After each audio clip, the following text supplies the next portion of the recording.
Malaysia, sebuah negara yang mengamalkan demokrasi berperlembagaan dari dahulu hinggalah sekarang.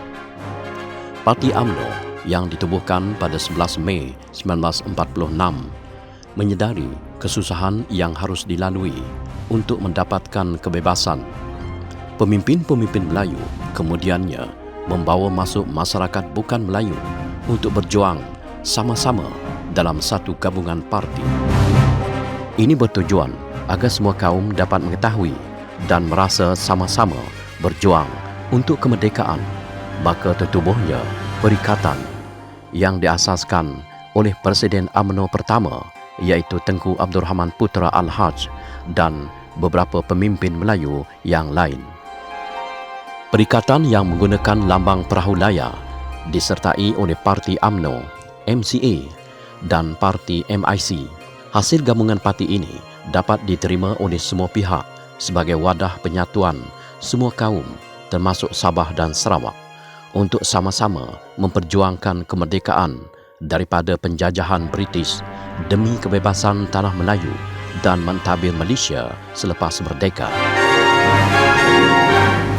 Jajaran Parti Perikatan telah menang besar pada pilihan raya pertama pada tahun 1959, pilihan raya kedua pada tahun 1964 dan pilihan raya ketiga pada tahun 1969. Namun pada pilihan raya tahun 1969, Perikatan kurang majoriti untuk membentuk kerajaan, manakala Parti Pembangkang terdiri daripada DAP, Gerakan, PPP menang 25 kerusi, PAS menang 12 kerusi. Dari segi peratusannya, Pembangkang memperolehi 50%. DAP dan Parti Gerakan mengadakan perarakan dan perhimpunan di atas kemenangan mereka sambil ahlinya melaungkan kata-kata bersifat perkauman terhadap orang Melayu yang ada di tempat perhimpunan itu di Kuala Lumpur pada 12 Mei 1969. Ekoran daripada itu, UMNO bertindak balas dengan mengadakan perhimpunan sendiri pada 13 Mei. Tetapi perhimpunan ini kemudian menjadi tidak terkawal, maka berlakulah rusuhan besar-besaran yang dikenali peristiwa 13 Mei. Maka perintah darurat dikeluarkan untuk mengamankan keadaan. Pada 1 Jun 1974, Barisan Nasional telah didaftarkan dengan rasminya menggantikan Perikatan untuk persiapan menghadapi pilihan raya yang mendatang, manakala Tun Abdul Razak menjadi pengerusi Barisan Nasional ketika itu. Ini menggambarkan perpaduan kaum, kesaksamaan dan keadilan dalam perkongsian kuasa untuk menggandakan kekuatan baharu menjelang pilihan raya. Setelah kembalinya Tun Razak ke rahmatullah pada tahun 1976, pergeseran dalam Barisan Nasional mula berlaku sehingga PAS disingkirkan daripada Barisan Nasional pada tahun 1978. Manakala konflik antara MCA dan Gerakan juga berlaku. Walau bagaimanapun, BN tetap kukuh dan masih lagi berkuasa mentadbir negara semenjak pembentukan Malaysia sekitar 60 tahun yang lalu. Sejenak. Seandai dan sekiranya UMNO, Barisan Nasional dan negara ini tumpas ke tangan lawan, apakah mungkin kita dapat bertemu lagi di Dewan Keramat ini pada masa akan datang? Kian hari, lanskap politik negara sudah mulai berubah dengan ketara. Tanpa diduga, pada 9 Mei 2018, Barisan Nasional kecundang pada pilihan raya umum ke-14. UMNO dan Barisan Nasional telah mengalami kekalahan yang amat berat. Maka saya sebagai Presiden UMNO dan pengurusi Barisan Nasional mengambil keputusan untuk meletakkan jawatan sebagai Presiden UMNO dan Pengerusi Barisan Nasional serta-merta. Beberapa parti dalam Barisan Nasional kalah teruk, hilang majoriti untuk kembali memerintah. Ramai yang tidak menjangkakan kejatuhan kerajaan Barisan Nasional di bawah pentadbiran Datuk Seri Najib Tun Razak. Jajaran Parti Pembangkang telah memenangi pilihan raya ke-14.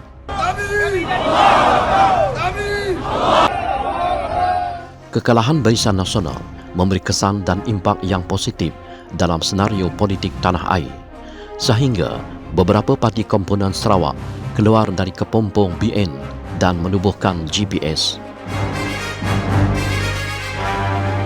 Tercatitlah sejarah penubuhan kerajaan baharu dari Parti Pembangkang yang dipimpin oleh Tun Dr. Mahathir Mohamad dengan gabungan beberapa parti seperti PKR, DAP, PBBM, Amanah dan Warisan dari Sabah di bawah Pakatan Harapan menggantikan Barisan Nasional untuk memerintah pada 10 Mei 2018 dengan menyaksikan Tun Dr. Mahathir Mohamad kembali menjadi Perdana Menteri Malaysia ke-7 buat kali keduanya. Kusangka panas hingga ke petang, rupanya hujan di tengah hari. Begitulah kerajaan PH hanya boleh bertahan selama 22 bulan apabila berlaku pergolakan dalaman hingga menyebabkan Perdana Menteri Tun Dr. Mahathir Mohamad meletak jawatan. Ekoran Tan Sri Mahyudin Yassin membawa PBBM keluar dari Pakatan Harapan, termasuk Datuk Seri Azmin Ali turut keluar dari PKR hingga PKR berpecah dua. Hasil langkah Sheraton, maka tersungkurlah kerajaan PH. Tercatitlah satu lagi sejarah besar dalam kencah politik negara, yang mana istana terpaksa campur tangan untuk mencari persetujuan bagi menubuhkan kerajaan baharu. Maka istana menjadi tumpuan apabila semua ahli dan pemimpin parti dibinta menghadap Duli Yang Maha Mulia Seri Paduka Baginda Yang di-Pertuan Agong. Sejarah juga tercatat dalam tempoh berkenaan Tun Mahathir Mohamad dilantik menjadi Perdana Menteri interim sementara menunggu tertubuhnya kerajaan baharu. Hasil gabungan beberapa parti untuk mendapatkan simple majority, akhirnya tertubuhlah kerajaan PN, Perikatan Nasional, yang terdiri daripada UMNO, PAS, PBBM, GPS serta sepihan parti PKR yang keluar dari PKR dan menyertai PBBM di samping MCE, MIC, STAR dan PBS untuk membentuk kerajaan baharu menggantikan kerajaan PH. Mereka 11 suara melantik Tan Sri Mahyudin Yassin menjadi Perdana Menteri ke-8. Di saat itu juga, dunia dilanda pandemik COVID-19, termasuklah negara Malaysia yang tidak terkecuali. Ramai yang dimasukkan di hospital, malah ramai yang juga terkorban oleh jangkitan coronavirus yang semakin membimbangkan. Memandangkan penularan COVID sukar dibendung, maka Tan Sri Mahyudin Yassin, Perdana Menteri, mohon perkenan Duli Yang Maha Mulia Seri Paduka Baginda Yang di-Pertuan Agong untuk mengisytiharkan proklamasi darurat dilaksanakan pada 12 Januari 2021 hingga 1 Ogos 2021 sebagai langkah proaktif membendung wabak COVID-19 di Malaysia. Tak lama selepas itu, Parti Pembangkang mendesak agar Parlimen dibuka untuk bersidang. Desakan ini juga dilakukan oleh beberapa orang dari Parti UMNO meminta agar Dewan boleh bersidang dalam tempoh berkenaan.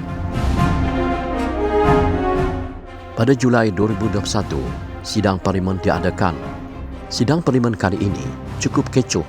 Ahli Parlimen bertikam lidah, tuding-menuding, hingga ada yang menggunakan perkataan kesat. Lebih-lebih lagi dari Blok Pembangkang. Corak dan adab ahli Parlimen berbahas dalam Dewan tidak mencerminkan perwatakan yang mulia sebagai seorang ahli yang berhormat dan memberi teladan yang kurang baik kepada generasi akan datang. Dalam sidang Parlimen ini, Perdana Menteri Tan Sri Mahyudin Yassin menarik balik proklamasi perintah darurat dan juga menangguhkan sidang Parlimen hingga September 2021. Tindakan itu membuat ahli Parlimen pembangkang kurang senang hingga mengadakan perhimpunan dan demonstrasi tanpa memikirkan soal keselamatan sewaktu pandemik COVID kian memuncak. Tak lama selepas itu, Presiden UMNO dan 15 ahli Parlimen dalam UMNO menarik sokongan terhadap kerajaan Mahyudin sehingga kerajaan PN hilang majoriti untuk terus memerintah. Akhirnya, Tan Sri Mahyudin Yassin meletak jawatan setelah 18 bulan berkuasa. Sekali lagi, istana menjadi tumpuan. Duli Yang Maha Mulia Sri Paduka Baginda Yang di-Pertuan Agong, memerintah, pengerusi parti dan ahli parlimen menghadap untuk menentukan siapakah bakal Perdana Menteri yang baru dari kerajaan yang cukup majoriti untuk menubuhkan kerajaan. Akhirnya, di atas kemuafakatan UMNO, Bersatu, PAS, GPS, STAR, MCA, MIC dan ahli parlimen bebas sebulat suara melantik Datuk Seri Ismail Sabri Yaakob menjawat jawatan Perdana Menteri yang baru dari PN dipersembahkan kepada Agong menggantikan Tan Sri Mahyudin Yassin. Setelah menilai dan mendapat mandat majoriti 114 ahli, maka dengan itu Agong berkenan melantik Datuk Seri Ismail Sabri Yaakob menjadi Perdana Menteri ke-9 yang baharu. Tahniah Datuk Seri Ismail Sabri Yaakob. Semoga barisan kabinet di bawah pentadbirannya lebih dinamik, dapat mensejahterakan seluruh rakyat, menangani masalah COVID-19, meningkatkan ekonomi negara dan rakyat, serta mampu bertahan sehingga tempoh matang parlimen pada 2023. Semoga parti-parti pembangkang dapat memberi kerjasama dalam menangani penularan COVID-19, ketepikan soal keegoan politik demi rakyat. Wallahi wa billahi wa tallahi, saya Ismail Sabri bin Yaakob dengan sesungguhnya bersumpah bahawa saya tidak akan memberitahu atau menzahirkan kepada mana-mana orang, sama ada secara langsung atau secara tidak langsung, apa-apa perkara yang dibawa untuk pertimbangan saya atau yang akan saya ketahui sebagai seorang Perdana Menteri, kecuali sebagaimana yang mungkin dikehendaki untuk menunaikan dengan sewajarnya kewajipan-kewajipan saya sebagai yang demikian, atau sebagaimana yang mungkin dibenarkan dengan khas oleh Yang di-Pertuan Agong. Ayuh rakyat Malaysia, jangan asyik mengata sesama kita, sama-sama kita perangi COVID-19 agar kita boleh hidup bebas seperti sedia kala. Maju negara, maju bangsa. Saya percaya Yang Amat Berhormat Datuk Seri Ismail Sabri Yaakob, Perdana Menteri Malaysia ke-9, mampu menarajui negara, merancangkan pembangunan ekonomi, mensejahterakan kehidupan rakyat dalam norma endemik. Beliau telah membentangkan rancangan Malaysia ke-12 yang berteraskan keluarga Malaysia makmur, inklusif, mampan. RMK ke-12 ini antara yang terbaik dibentangkan dalam sejarah.